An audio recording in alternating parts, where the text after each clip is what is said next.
Late at night, the boy lay in bed, lulled by the soft creaks of the old cottage when a voice drifted through his half-open window. "Sweet boy, come help Grandma," the voice called, gentle yet strangely twisted. He sat up, blinking in confusion. Why was Grandma outside? He moved toward the window, drawn by the familiar sound, though something about it gnawed at him. "Come now, dear," the voice repeated, but this time it dragged, like it was forcing itself to sound normal. The boy reached the window and froze. Peering in from the dark, barely illuminated by the moonlight, was a hulking figure with glowing yellow eyes. It was impossibly tall, its fur matted and wild, teeth clicking together in a chilling rhythm. The creature leaned closer, its grin widening unnaturally. "Let me in, sweet boy," it rasped, the voice warping into something monstrous, though still disturbingly close to his grandmother's. Fear gripped him.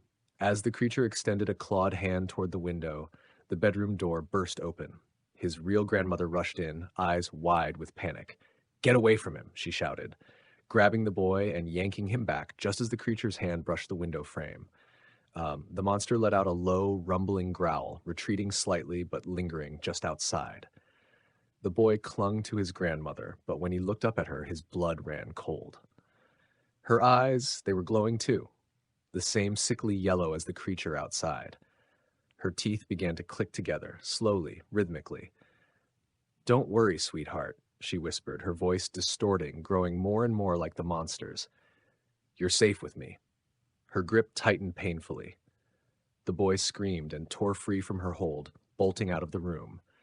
His heart pounded as he raced up the stairs, his grandmother's footsteps echoing after him, her teeth clicking in time with each step.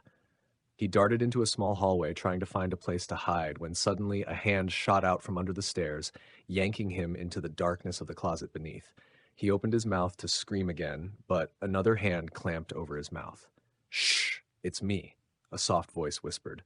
He looked up and saw his real grandmother, her face pale, eyes wide with fear but normal. No glow, no clicking teeth. "It wasn't me back there." She hugged him tightly, her hand still over his mouth as she listened for the creature.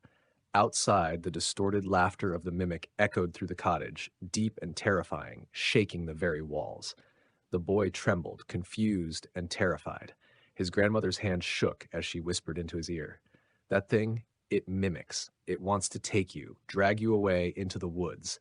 Never trust the voices, no matter how familiar they sound."